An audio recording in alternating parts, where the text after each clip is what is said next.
한국이라는 나라 전체가 지금은 아주 풀 가동돼서 날리고 있는 중이죠. 그 중에 이제 음악인데 아이돌 시스템에 의한 기획사 중심의 이제 음악이 현재 빛을 보고 있는 거란 말이에요. 네. 이거는 이제 산업적인 의미에서 봤을 때 얼마나 많이 팔렸고 얼마나 이제 반응을 얻었냐 이렇게 본 건데 어쨌든 현재 아이돌 중심의 또 기획사가 배경이 돼 있는 이 음악을 그냥 냉정하게 평가를 좀 해주시고 네.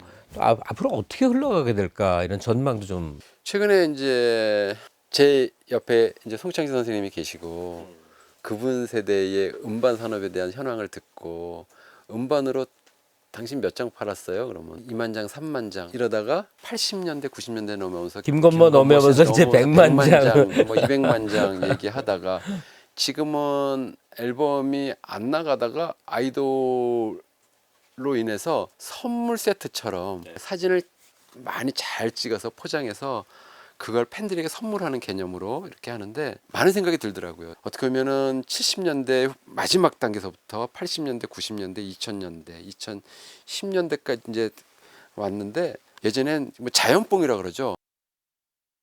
곡 좋고 운 좋으면은 히트가 되는 시대였는데 내놨는데 예. 우연히 그 중에 뭔가 그렇죠. 히트하는 거죠. 의도치 않게 했던 것들이 뭐 김종환이라는 가수도 있었을 것이고 존재 뭐 이유. 길보드 차트에서 많이 알려지면은 우리 젊은 시청자들은 이제 길보드 음악이 뭔지를 모르실 수가 있어요. 과거에는 거리에 리어카들이 쭉 있고 거기에 테이프를 산더미처럼 쌓아놓고 팔았고. 예전에 그게 불법이었죠. 그냥 대학 나가면은 한 걸음 가면 몇 걸음 가면은 옆에 그냥 리어카에다가 테이프 복제해가지고 그럼요. 팔아가지고 다 팔았는데 복제판들이지. 온 길거리가 음악이 이제 좀 막 울려 퍼지던 때인데 근데 길보드에 선정되는 게 기가 막혀요. 어떻게 하나가 골라지면 모든 거리가 그 곡을 틀거든요. 대중들은 본능인 것 같아요. 그게 대중들의 심리라는 것은 기획자들이 갖고 있는 생각과는 다르게 정말 가장 대중의 눈에서 바라보고 제작을 하는 사람들이 있거든요.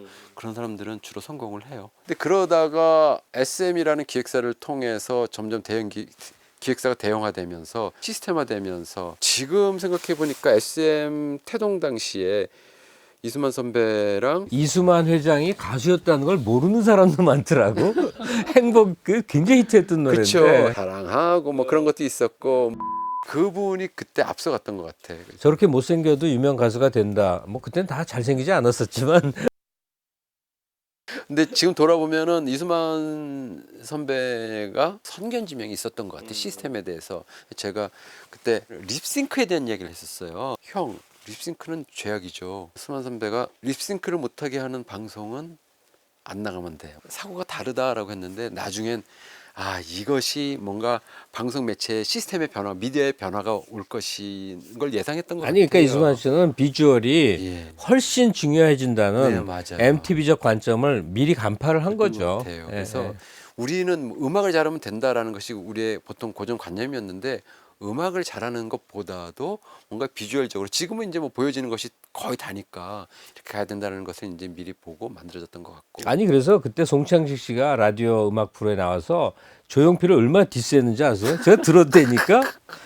근데 지금은 그 아이돌을 만드는 기획사들을 보면은 아이돌을 하나 사람들한테 인지시키는 그런 금액이 한 15억 정도 든다 그래요. 큰 기획사면 15개 아니라 아마 더 들걸요. 그러니까 예, 어마어마한 비용이 엄청난 들죠. 비용이 드니까 이제는 함부로 할 수 있는 부분도 아니고 뭔가 시스템화돼서 해야 되는 거고 모든 것들이 계산해서 만들어져야 되는 거고 지금은 음악 산업이라는 것에 대해서 좀 두려운 마음이 크긴 합니다. 음악을 잘한다고 해서 음악 산업의 중심이 돼서 그걸로 이익을 발생시킬 수 있는 것이 아니기 때문에 지금 현재 음악 산업 트렌드에서 어떻게 만들어져 가야 수익을 올릴 수 있고 인컴이 될 수 있고 그걸 기업화할 수 있는가 이렇게 된다면 지금 현재는 아이돌 그리고 서로 인수합병을 통해서 서로 재능 있는 사람들끼리 모여서 그걸 좀 더 시스템을 다양화해야 된다는 것에 대해서 저도 이제 동감을 하고 있고 예전에 기억하시겠지만 J-팝이라는 것이 얼마나 세계 시장에 선두주자로 났던 그럼 기억이 있잖아요. 한때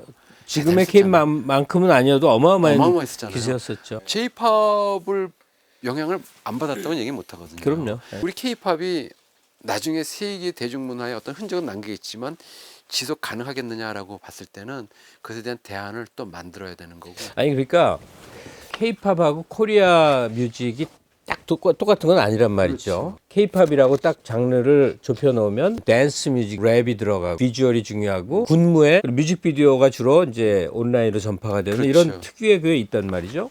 근데 그게 부정적인 면이 설사 있다 하더라도 잘하면 되는 거거든요. 잘하면 어디나. 되죠. 지금 J-팝 얘기했듯이 반짝하다가 시드는 장르들을 우리는 많이 봤어요. 많이 봤죠. 대표적인 게 홍콩 영화죠. 네. 전 세계가 홍콩 영화만 보던 시절이 있었는데 어마어마했었죠. 지금 어디 갔나 네, 싶단 맞아요. 말이에요. 예. K-팝이라는 것도 이 한때 호황이 되지 않기 위해서는 대선배들 함춘호 선생 같은 사람이 뒷받침이 돼야 된다고 그럴까? 저는 그래서 기본적인 음악의 요소가 저는 밴드라고 생각을 해요. 리듬 멜로디. 그럼 리듬과 멜로디를 담당하는 악기의 구성이 있어야 된다고 생각을 하고 그것을 가지고 있는 가장 미니멀한 소스가 저는 밴드라고 생각을 하거든요. 한 나라의 음악이 활성화되려면은 밴드 음악이 가장 중심이 돼야 되고 네. 영국이나 미국에서도 지금 현재는 또 아이돌은 어쩔 수 없으니까 아이돌 시장이 따로 있는 것이지만은 컨트리 뮤직, 영국의 브리티시 팝이라든지 이런 것들이 또 하나의 시장의 축을 이루고 있기 때문에 근데 우려할 것은 우리가 너무 한쪽으로 치중된 문화는 곤란하다는 거죠. 네. 문화가 다양성이 있어야 되고 그러기 위해서는 인구가 많아지면 가능하다고는 하더라고요. 그래서 1억이 넘어가고 1억 5천 정도 시장이 형성이 되면은 우리도 다양한 문화가 서로 공생하면서 살아갈 수 있는 시장이 형성되지만 아직은 과도기이기 때문에 어느 한쪽으로 쏠릴 수밖에 없는 그러니까 밴드라는 게 결국 뭐냐면 몇 명이 소규모로 모여서 자기의 독자적인 음악 연주를 하는 거죠. 그렇죠. 자기 세계를 음악적인 것을 창조하는 거죠. 이건 아무나 해주는 게 아닌 거예요. 지금 한 선생이 K-팝의 지속성을 위해서는 밴드가 중요하다고 얘기한 건 결국 음악이 중요하다는 얘기인 거죠. 마케팅 잘하고 더 화려한 의상을 하고 더 멋진 외모를 가지는 스타를 뽑는다 하더라도 맞습니다. 최종적으로 음악적 뒷받침이 안 되면 지속성을 못 갖는다는 거죠. 뭐 알기 쉽게 좀 설명한다면 윤도현 밴드라든지 이런 상태들이 조금은 좀 상업적인 색깔을 띠고 나오긴 했지만 그래도 기본적인 성향은 음악적인 요소들, 음악을 베이스로 하는 것들을 하는데 가끔 섭섭함을 좀 한다면은 자, 우리 오늘 아이돌 거 뭘 해요? 그러면 가수들이 안 와요. 어디 갔어요?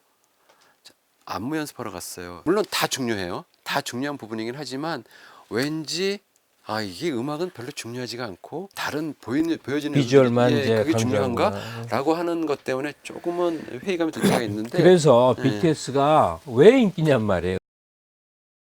음악이 훌륭합니다. 음악이 훌륭해요. 네, 저 BTS를 다 네. 듣고 또 들어봤는데 음악이 훌륭해요. 미안한 얘기지만 다른 열심히 노력하는 그룹들하고 하면 음악적 수준 차이가 분명히 보여요. 제가 이제 미국에 그 아이가 거기서 작은 뭘 하나 하고 있어서 갔는데 BTS가 그 텍사스 지역에서 공연할 때 우리 아이가 작은 식당을 하는데 케이터링을 하게 된 거예요. 일생의 영광일세. 그래서 그 동네가 예전에 우리가 미국 가서 딱 있으면은 길거리 다니다 보면은 차에서 들리는 음악들이 저음 확 나오고 사운드 크게 들리는 힙합 랩이 막 이렇게 나잖아요. 지금은 BTS적인 사운드가 쫙 차에서마다 그런 것들이 다 나오는 거예요. 와, 이 BTS라는 팀이 끼친 영향이라는 것은 정말 대단하구나. 더불어 우리 아이도 좀 덕을 봤죠. 근데 저는 그들이 갖고 있는 재능이 나중에 스스로 외국서부터 이게 역으로 들어온 것 같아요. 저도 이제 그 친구들 음악을 계속 들어보면은 다르다는 걸 느낄 수가 있거든요. 음악이 좋아서 그런 것 같아요.